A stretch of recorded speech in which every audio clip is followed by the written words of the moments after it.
दोस्तों, गणपति सहित शिव शिवा तथा गुरुदेव सहित आप सभी लोगों को शिव राम भक्ति चैनल पर स्वागत कर रही हूँ।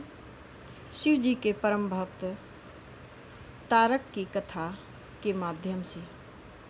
तारक के पिता वज्रांग थे और माता वारंगी थी।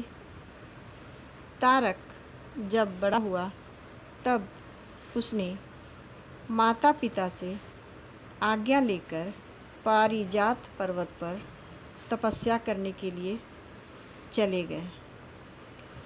तपस्या उन्होंने 100 वर्षों तक की, अपने पैरों के अंगूठे के बल पर।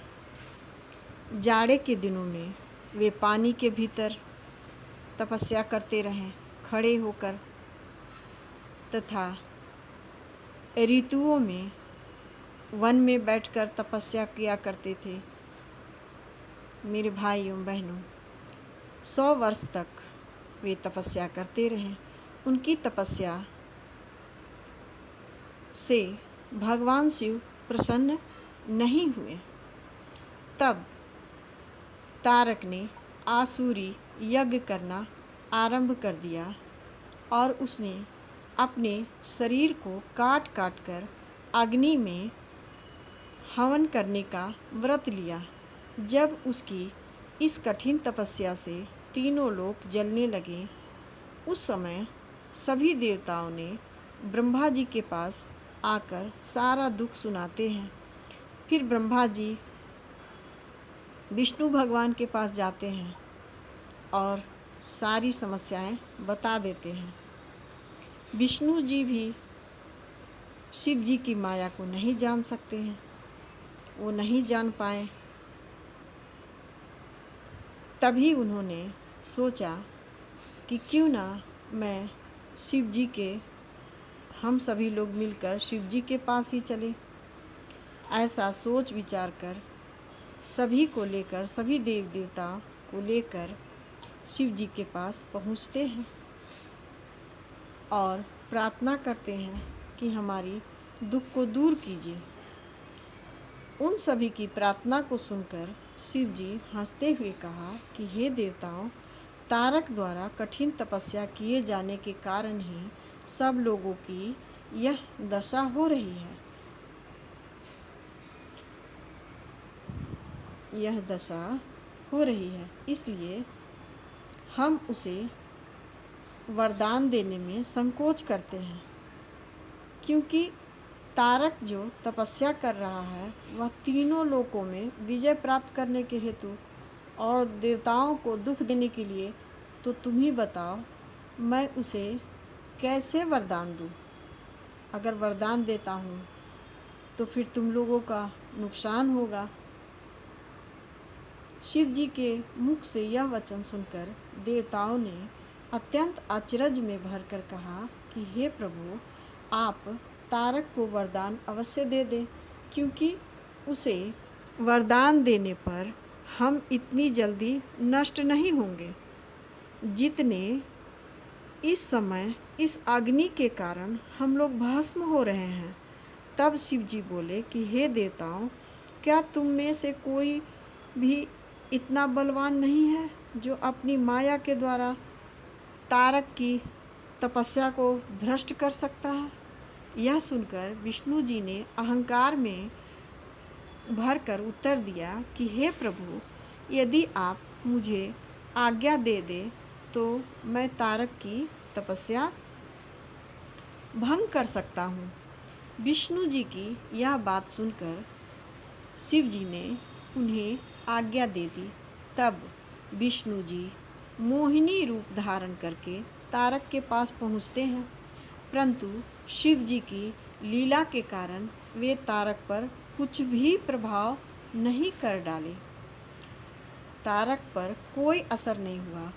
अंत में विष्णु भगवान असफल मनोरथ लेकर लौट आए। इसके बाद शिव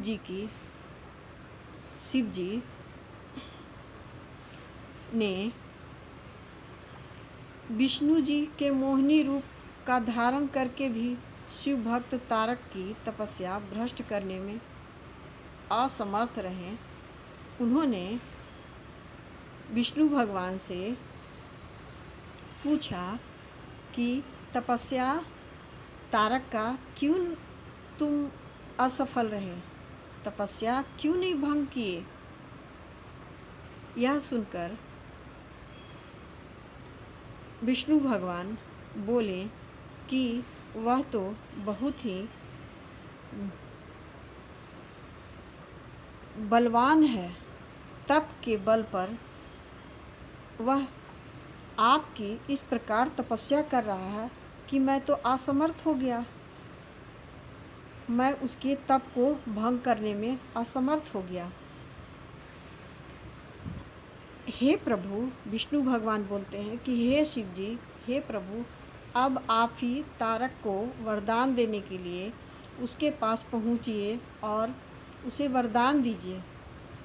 इतना सुनने पर शिव जी तारक को वरदान देने के लिए उसके पास पहुँचे और उसे सुनाते हुए बोले कि हे तारक, मैं तुम्हारी तपस्या से अत्यंत प्रसन्न हूँ, तुम जो चाहो वह वरदान हमसे मांग लो।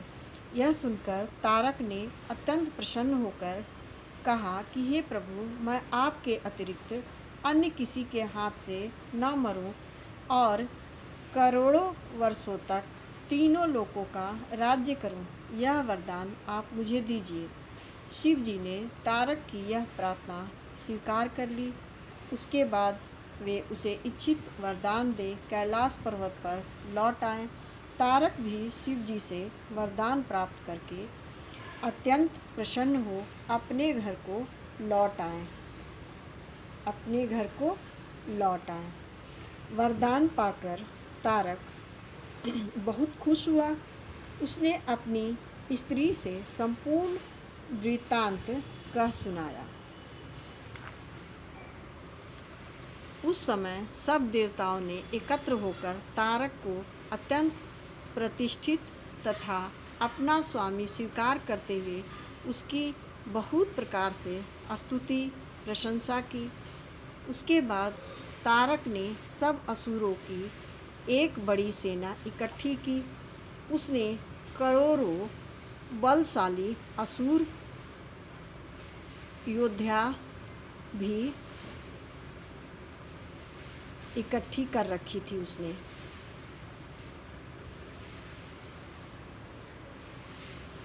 उस समय और उसने सब असुर योद्धा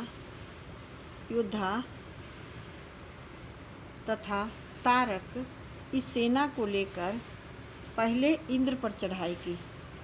उसके बाद देवलोक के चारों ओर से घेर लिया। हे मेरे भाई एवं बहनों, उस समय देवता तथा दैत्यों में खूब युद्ध होने लगा, जिसमें अनेक प्रकार के अस्त्र शस्त्रों का प्रयोग हुआ। तारक ने इंद्र से युद्ध करना चाहा और इसी निमित्त वे अग्नि से आ भिड़े। कालनेमी तथा यमराज भी आमने सामने हुए। नमूची ने परस्पर युद्ध करते हुए अपनी अपनी विजय की कामना की। महिषासुर तथा वरुण ने एक दूसरे को मारने के लिए शस्त्र धारण किए। इसी प्रकार सभी दैत्य और देवता अपनी अपनी जोड़ी देखकर आपस में युद्ध करने लगे।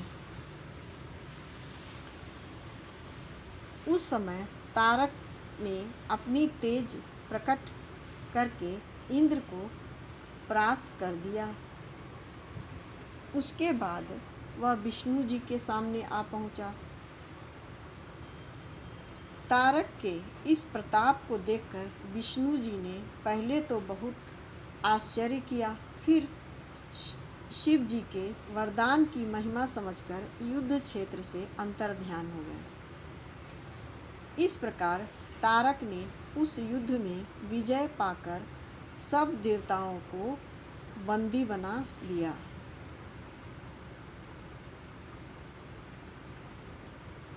और बंदी गृह में डालकर अनेक प्रकार की यातनाएं देने लगा।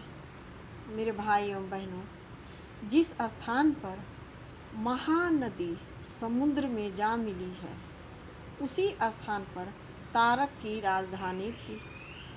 इस प्रकार वहाँ देवता तथा दैत्य इकट्ठे होकर रहने लगे।